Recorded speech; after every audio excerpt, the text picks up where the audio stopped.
विद्यार्थियों, प्यारे स्टूडेंट्स, प्यारे बच्चों। तो यहाँ पर हम करने जा रहे हैं number 5 question, exercise 1.4 11th class. तो find the intersection of each pair of sets of question one के जो पेयर दिए गए हैं, find the intersection of each pair of set of question one. यानी क्वेश्चन वन की जो भी दे रखा है यहाँ पर पार्ट में, उसके आपको क्या करने हैं, इंटरसेक्शन ज्ञात करना। आपको इंटरसेक्शन का मतलब आप समझते हो ना। इंटरसेक्शन का मतलब होता है जो इनमें आपस में कॉमन है, उसको इंटरसेक्शन कहते हैं, यानी सर्वनिष्ठ बोलते हैं हिंदी में। तो हमें क्या निकालना है इसका। इसके लिए सबसे पहले लिखेंगे यहाँ पे सॉल्यूशन। हमें एक्स और वाई का जो है इंटरसेक्शन का निशान होता है इस प्रकार से, उभयनिष्ठ वाई का वो निकालना है इंटरसेक्शन। तो हमारे पास ऑलरेडी सेट तो दे रखे हैं, इन दोनों में जो कॉमन है उसको लिख देंगे यहाँ पे। इसमें 1 कॉमन है, 1 इसमें भी है, 3 इसमें है, 3 इसमें भी है। तो हमारे पास इसका इंटरसेक्शन जो आ जाएगा वो आ जाएगा सोल्यूशन करने पर 1, 3 करली bracket close. That's your answer.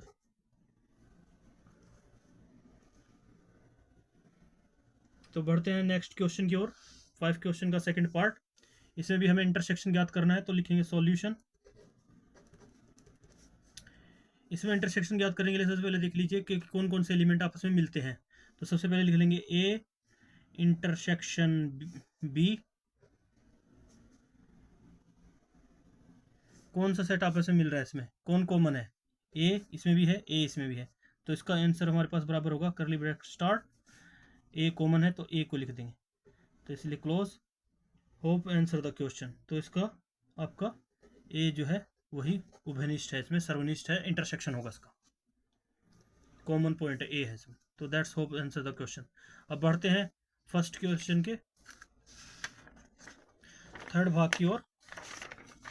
इसमें क्या कह रहा है, इसमें बोल रहा है कि यहाँ पर हमें इसने सेट बिल्डर फॉर्म में आंसर क्वेश्चन दिया है फोर्थ क्वेश्चन का, यानी सॉरी 5 क्वेश्चन का ये थर्ड भाग है, 5वें क्वेश्चन का तीसरा भाग, थर्ड भाग। तो हम इसको सॉल्व करेंगे। यहाँ पे दिया हुआ है A is equal to, set A में दिया हुआ है x such that x is a natural number and multiple of 3। तो इसने दिया है यहाँ पर सेट ए में कि एक्स जो है एक प्राकृतिक संख्या है और वो 3 का गुणज है। हिंदी में बोले, इंग्लिश में कहे तो ये 3 का टेबल पढ़ेंगे इसमें। और नेचुरल नंबर तो 1 2 3 4 5 6 7 8 और 9 होते हैं, लेकिन हमें यहाँ पर मल्टीपल ऑफ 3 कहा है, तो इसलिए ये जो टेबल होगी 3 से स्टार्ट होगी। तो इसको हम किस पर सबसे पहले लिख लेंगे, यहाँ पे सॉल्यूशन। सेट को जो है पहले हम क्या नाम है रोस्टर फॉर्म में लिख लेंगे, सेट ए के सब जितने एलिमेंट है इसको यहाँ पे सेट बना लेंगे। X such that is a natural number and multiple of 3। तो 3 1 ज़ा 3, 3 2 ज़ा 6, 3 3 ज़ा 9, 3 3 4 ज़ा 12। तो 3 4 ज़ा 12, 3 5 ज़ा 15, 3 6 ज़ा 18, सो ऑन कंटिन्यू, इन्फिनिटी तक होगा ये कंटिन्यू। इसके बाद बी सेट को देख लीजिए। सेट बी में क्या क्या है, x such that x is a natural number less than 6। यहाँ पे कह रहा है कि एक्स सच दैट एक्स एक नेचुरल नंबर है। नेचुरल नंबर जो हमारे 1 से शुरू होते हैं, 1 2 3 4 5 6 7 8 9 कंटिन्यू इन्फिनिटी तक होते हैं, इनफाइनाइट नंबर है। तो यहाँ पर कह रहा है लेस देन 6, पर वो 6 से कम हो। तो 6 से कौन कौन से कम हो सकते हैं हमारे, तो सेट बी को लिख लेते हैं यहाँ पर करली ब्रैकेट स्टार्ट 1 2 3 4 5। ये जो है 6 से कम है, तो ये हमारा आ जाएगा सेकंड बी सेट के लिए 5 तक। तो अब इसमें क्या करना है, हमें इन दोनों में क्या निकालना है, जो हमारा क्वेश्चन है, इसलिए लिखेंगे या देयरफॉर ए उभयनिष्ठ बी, ए इंटरसेक्शन बी निकालना है। सॉरी, वो हमारे माइंड से निकल जाता है। उभयनिष्ठ यानी कॉमन जो है, इसको उभयनिष्ठ हिंदी में उभयनिष्ठ बोलते हैं और इंग्लिश में इंटरसेक्शन कहते हैं। तो A intersection B is equal to होगा हमारा, इन दोनों में क्या कॉमन है, 3 कॉमन है, 4 5 9, इसमें हमारा ओनली 3 कॉमन है, तो इसीलिए इसका आंसर हमारा होगा 3। Hope answer the question. तो मिलते हैं, बढ़ते हैं नेक्स्ट क्वेश्चन की ओर। Go ahead for the fourth part of this question. तो यहाँ पर भी देख लीजिए, हमारे पास दे रखा है यहाँ पे 5 क्वेश्चन का 4th part. X such that, set A में दिया हुआ है यहाँ पर, X such that x is a natural number and 1 less than X and X less than equal to 6। Set A दिया इस प्रकार से। और बी सेट में पहले हम लिख लेते हैं यहाँ पे सॉल्यूशन। उसके बाद सबसे पहले हम ए सेट को लिख लेते हैं, सेट के बारे में जैसे बोला है। तो A x such that x natural number, natural number मैं आपको ऑलरेडी बता चुका हूँ, 1 2 3 5 4 6 7 8 9 से शुरू होते हैं, ये स्टार्ट होते हैं। और इसमें कह रहा है एक्स जो है वो 1 इज लेस देन एक्स, यानी एक्स जो भी हमारा वो होगा नेचुरल नंबर वो एक से बड़ा है। तो एक से बड़ा कौन सा होता है, 2 होगा, तो इसलिए 2 से शुरू करेंगे यहाँ पे नंबर। हम एक 1 को नहीं लेंगे, 1 को कैंसिल करेंगे, तो हमारा नेचुरल नंबर स्टार्ट होगा 2 से, 2। और इसने कहा है लेस देन इक्वल टू 6, यानी 6 के बराबर हो, या 6 से छोटा है या 6 के बराबर हो। तो इसका मतलब है 6 इसमें इंक्लूड होगा हमारा नंबर। तो 1 यानी 2 3 4 5, तो 5 तक तो इससे लेस हो गए, लेकिन इज इक्वल टू 6 कहा तो इसमें 6 भी आएगा हमारा। तो सेट ए कंप्लीट है यहाँ पर नेक्स्ट नंबर। तो हमने इसको रोस्टर फॉर्म में लिख लिया, सेट बिल्डर फॉर्म में दिया हुआ था। तो उसके बाद हम सेट बी को भी लिख लेते हैं। सेट बी में क्या कह रहा है, एक्स सच दैट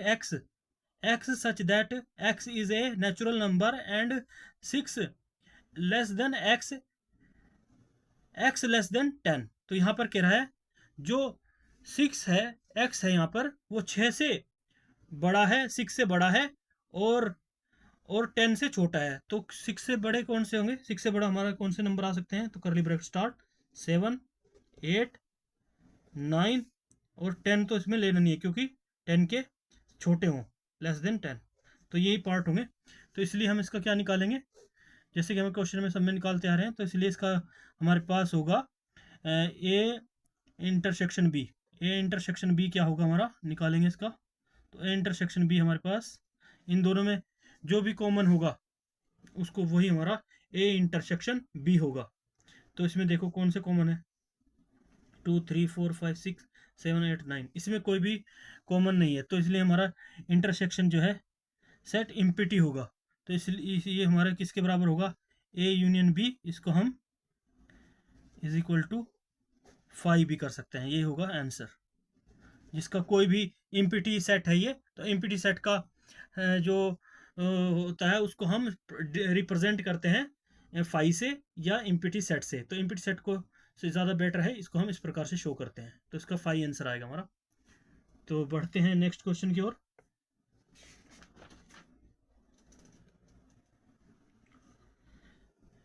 तो इसके बाद हम करते हैं 5 क्वेश्चन का 5 part. A is equal to दिया हुआ है इसमें 1 2 3, बी इज इक्वल टू 5 दे रहा है, 5 दिया हुआ है। 5 का मतलब है एम्पिटी सेट। तो सबसे पहले हम क्या लिखेंगे यहाँ पे, ऑलरेडी हमारे पास ए सेट ऑलरेडी रखा है हमारे पास। तो इनके सॉल्यूशन ए यूनियन बी क्या होगा, यहाँ पर डायरेक्ट कर देते हैं। जब यहाँ पर ए 1 2 3 दे रखा है और बी इज इक्वल टू 5 दे रखा है, तो क्या आंसर आएगा इसका, तो इन दोनों में क्या उभयनिष्ठ होगा, तो इन दोनों में कॉमन क्या होगा, क्योंकि हम जानते हैं कि क्योंकि A set is a subset of B. 5 जो होता है, 5 जो है इसके अंदर भी होता है, अगर इसमें से ये सब एलिमेंट भी हो तो कुछ नहीं है, इसके बाद भी इसमें 5 रहता है। तो इसलिए इन दोनों में कॉमन क्या होगा, 5 होगा। क्या होगा, इसलिए अगर 1 2 3 4 ए सेट में है, बी सेट में तो कुछ नहीं है, तो इसलिए हमारे पास कौन सा सेट प्राप्त हो रहा है, इम्पिटी सेट प्राप्त हो रहा है।